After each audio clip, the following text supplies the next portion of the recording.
जय हिंद साथियों। आइए इस क्लास में हम चर्चा करते हैं भारतीय फसलों की। देखिए मित्रों, फसलों का अध्ययन करने से पहले आपको समझना होगा कि आखिर फसलों का निर्धारण, फसलों की मुख्य भूमिका, फसलों का उत्पादन, कटाई, बुआई आदि तमाम बातें ये सब निर्भर करती हैं भारतीय जलवायु पर। फसलों का निर्धारण जलवायु पर, फसलों का निर्धारण मिट्टियों पर और फसलों का निर्धारण वहां के तापमान, ताप, दाब तमाम बातों पर, भौगोलिक प्रदेश पर फसलों का निर्धारण किया जा सकता है। और आपको यह भी जानकारी है कि भारत में 3 ऋतुएं बदलती हैं, ग्रीष्मकालीन, वर्षा और शीत। तो ये 3 ऋतुएं जो है ये फसलों के निर्धारण में बड़ी महत्वपूर्ण भूमिका निभाती हैं। अब ये तीनों ऋतुएं 3 फसलों के उत्पादन का कारण भी बन जाती हैं। हमने पिछले क्लासों में चर्चा किया था कि यहाँ मिट्टियां काफी उपजाऊ है, जलोढ़, काली, तो ये कहीं न कहीं से मिट्टियां भी फसलों के निर्धारण में या फसलों के उत्पादन में, उसके उत्पादकता में महत्वपूर्ण भूमिका निभाती हैं। साथियों, हम सबसे पहले फसलों के निर्धारण पर चर्चा करते हैं। भारतीय फसलों का निर्धारण कैसे, कहाँ, कैसे, क्या क्या। देखिए, सबसे पहले चर्चा हम करेंगे रबी की फसल। देखिए मित्रों, रबी की जो फसल है, यह फसल, इसकी बुआई अक्टूबर नवंबर में होती है और कटाई मार्च अप्रैल में की जाती है। रबी की फसल अक्टूबर नवंबर में बुआई हो जाती है, मार्च अप्रैल में कटाई हो जाती है। देखिए साथियों, ध्यान देने की बात है कि यह फसल शीतकालीन फसल है।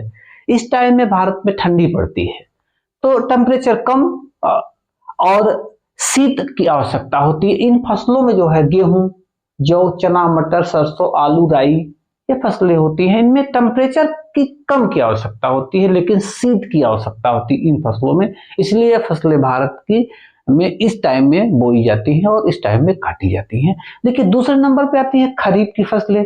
देखिए, खरीफ की फसलों के लिए टेम्परेचर अधिक और वर्षा की जरूरत अधिक होती है। बरसात की ज्यादा पानी चाहिए इन फसलों को। तो ये फसलों की बुआई जो है जून जुलाई में हो जाती है। जुलाई में आपके यहाँ भयंकर बरसात शुरू हो जाती है, जून से ही।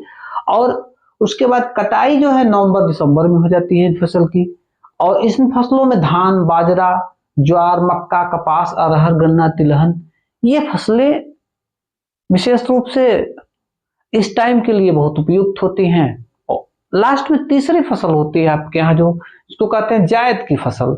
इस फसल की जो बुआई होती है वह जो है मई जून में होती है और जुलाई तक काट ली जाती है। इनमें जो है विशेषकर मूंग, उड़द, ककड़ी, खीरा, तरबूज, खरबूजा और क्या कहते हैं, इस तरह की फसलें। एक वो बोया जाता है, क्या कहते हैं इसको, सूरजमुखी, ये भी इन्हीं फसलों में, जायद फसलों में आता है।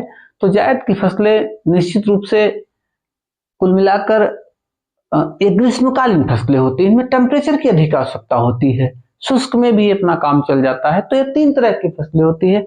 हम थोड़ा सा अब भारतीय प्रदेश में फसलों के और आगे आपका अध्ययन कराते हैं। देखिए मित्रों, भारत एक कृषि प्रधान देश है और इसमें कुल 51% भारत कृषि प्रधान देश है और यहाँ के समस्त जनसंख्या का 51% भाग जो है वो कहाँ लगा हुआ है, खेती पर लगा हुआ है। यानी 51% भूभाग पर खूब टॉप क्लास की खेती होती है भारत में।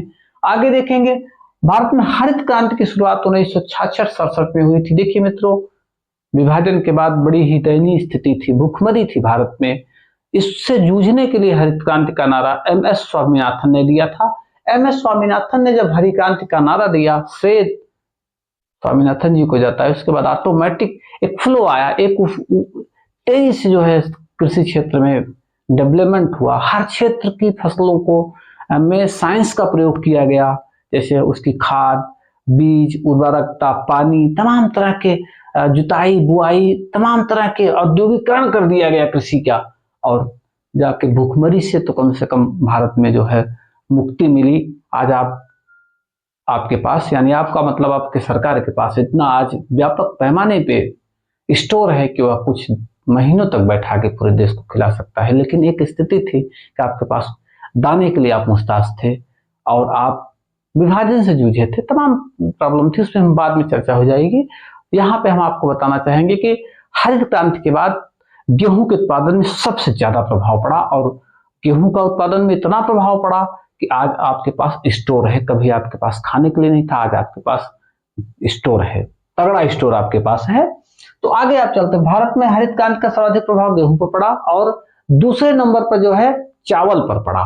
पहले स्थान पर हरित क्रांति का प्रभाव गेहूं पे, दूसरे स्थान पे चावल पे। चावल देखिए आगे देखा जाएगा, आप देखते हैं आम, केला, नारियल, काजू, नींबू, काली मिर्च, अदरक, हल्दी के उत्पादन में भारत विश्व में प्रथम स्थान पर है। मित्रों, सब्जियों के उत्पादन में भारत द्वितीय स्थान पे, लेकिन फलों के उत्पादन में भारत पहले स्थान पे पूरे विश्व में। इस बात का आप ध्यान रखेंगे, फलों के उत्पादन में विश्व प्रथम स्थान पे है, सब्जियों के उत्पादन में द्वितीय स्थान पे है। कि देखिए आगे हम चर्चा करेंगे केसर जो है, केसर जो है ये एकमात्र उत्पादक राज्य कश्मीर है। कर्नाटक में सबसे अधिक रेशम पाया जाता है। प्राकृतिक रबर का उत्पादन केरल में होता है। सर्वाधिक तंबाकू उत्पादन करने वाला राज्य आंध्र प्रदेश और तमिलनाडु है। ध्यान इस बात को आप रखेंगे। चावल के उत्पादन में पश्चिम बंगाल, उत्तर प्रदेश और आंध्र प्रदेश। गेहूं के उत्पादन में उत्तर प्रदेश, पंजाब, हरियाणा। मक्का के उत्पादन में कर्नाटक, आंध्र प्रदेश, महाराष्ट्र। दालों के उत्पादन में मध्य प्रदेश, महाराष्ट्र, उत्तर प्रदेश।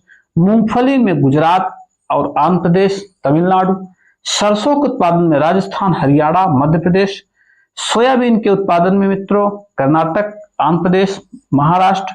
गन्ना के उत्पादन में उत्तर प्रदेश, महाराष्ट्र, कर्नाटक। और कपास के उत्पादन में गुजरात, महाराष्ट्र, आंध्र प्रदेश।